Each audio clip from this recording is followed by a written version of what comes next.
Welcome. What's up? This is Blackman, Nathen Wacy, Paragons of Goodness. You're right here on Best New Music TV. Bless up!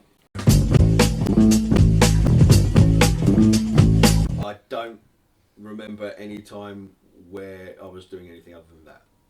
My mum will tell you stories of me being as 1-year-old in the cot and some tunes on, and she tells me this is true. I can't verify it, but it sounds about right that I'm rocking myself to the rhythm of the song, and when one song would stop, my cot would stop, and then I'd pick up the rhythm of the next one. It's not a matter of it's not like something I don't sit down consciously to do music. I will write a song today. It's like there's an internal reservoir that builds up to a certain point, and then I turn the tap on and try and capture everything, all the music that comes out quickly enough.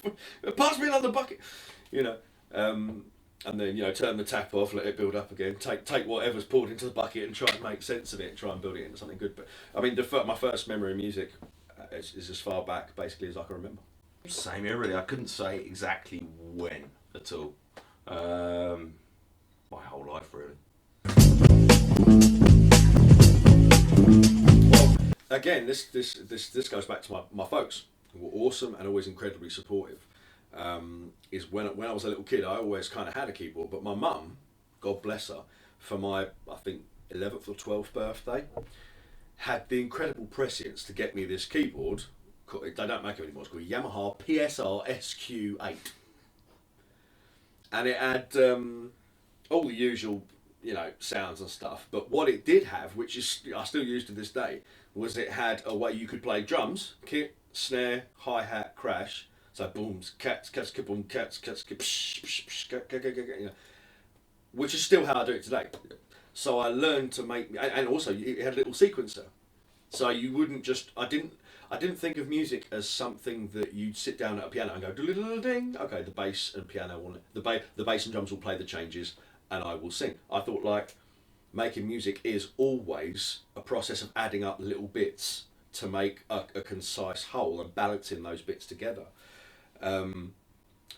And so that's thanks to her and buying me this thing, I started making music arranged like that. And I guess I would have been about 12, 13. Probably when I started my first band. It's a bit different because for me it's always been, whether it's working in the studio or playing in a band, it's always been a cooperative thing. So I tend to, I'll write music with other people and stuff.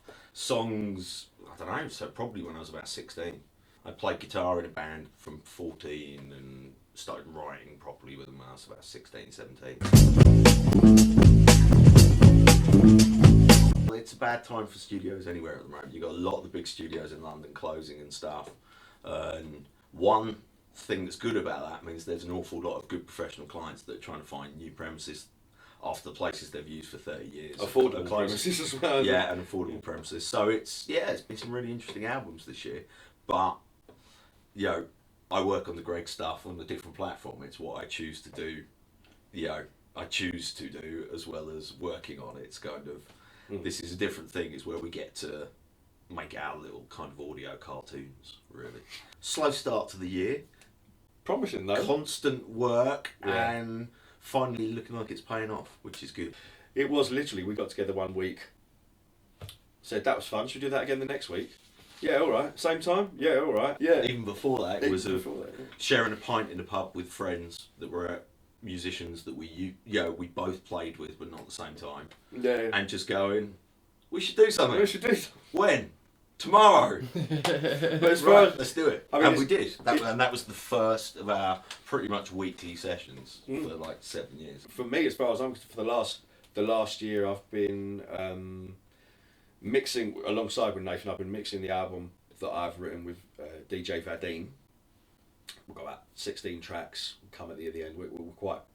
It's the best work I've done thus far. Although I would rank the new demo stuff that we've been doing on a level with it, just because it sounds a bit more classic in terms of production. 2013 at some point, depending on the breaks. This whole thing that we've been doing here, for me in 2012, the very real possibility that might pay off in a way that means we can actually eat. Chris left at the start of the tour with the real big fish, and they asked me to step in kind of at the last minute, and it was Tommy was like, "When can you do it?" And I was like, how soon do you need me? He was like, "Well, we've got a gig tomorrow." I'm like, "Oh shit, okay, fair enough." It was great. You know, they were great fun. I love the Kings. They're a great band. You know, I loved working with them. You've got to separate the two. You've got to separate the two things with the Kings. There's the one aspect, which is when you get on stage with them, which is, you know, quite simply one of the finest bands I've ever performed with live, and I've performed with quite a few. I'd put them in, like, you know, of all the people that I've played with, I have to say, you know, top 5. The Kings are definitely in there. They work really hard. They're incredibly hard working. They're incredibly hardcore. A lot of people don't know this about the Kings, but I mean, they tour hard. I mean, hard. Look at my face. Hard. Yeah. Okay. Now, I mean, I remember one time where we did Guildfest in Guildford. Played a set. All of us, all the entire band, got in Tommy's van and drove to Dover from Guildford, through the Channel Tunnel on the train, then drove all the way through France, all the way through Germany, all the way through Poland, into the Czech Republic, got out of the van and played a stadium gig to about 2,000 people on this huge thing. That was your entry into that was my trial by fire. I've been working with the Kings for 6-7 years as well. Like, we started similar time to them, like on the very first album. So it's been a long road, and they do work very hard. And they certainly deserve to be where they are. Yeah, they deserve to be further on than they are. Well, yeah. There you go. There it is. So yeah. Oh, lies. Holiday. What is this speak? Good God. It's real nice, but the first time I went out there, I was out there for a couple of days because we had to rehearse and I had to learn a lot of new stuff. But to be honest, what happens this time is I fly out on the day of the gig. I get there at 5. We tit about for a few hours. I go to the place. I start gigging, playing the piano for an hour at 10. Wait until the set starts at 2 a.m.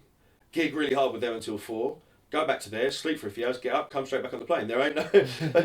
Not only is it not a holiday, there's not even any time to socialise or see sights or anything. That's something I'm going to try and remedy. But I mean, as for the experience of working with Nightmares on Wax, anyone sort of in their mid to late 30s, people of my generation, Nightmares on Wax are a really fucking big deal. Do you know what I mean?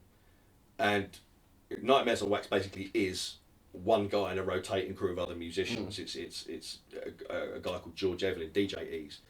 And it's working for him has never been anything but an honour and a privilege. He's a really, really nice guy, and I get to stay at his house now. And yeah, like I say, my only complaint, if I had any, is that I don't get to kind of hang out there enough, which I'd really like to do. And talking of other bands that make you feel slightly older, there's Utah Saints as well, obviously. Yeah, exactly. Utah Saints is another one which, like, I keep telling other people in their mid-30s. And it's a bit like working with Vadim. People make one of two faces, right? You tell them you're working with Utah Saints or Vadim, and they either go, what? Or the other, like 20% of them go, oh my fuck, I can't believe it. Like, all of and everyone did this to me. Utah Saints, Utah Saints. Now, apparently, they must have a song that does that. I know this, not because I've heard it, but because every motherfucker I know comes up to me and goes, Utah Saints, and I have to sit there politely smiling. That's 2 days of doing that. That's how their song goes, Yeah. And I did enjoy being the first person to do it in your face when you told me Yes, as well. indeed, to my utter confusion. And they go, you're going to find out eventually what that means, but so many people are going to be doing this to you for the next couple of days. I'm going to first, Utah Saints. I'll just let you find out. Okay.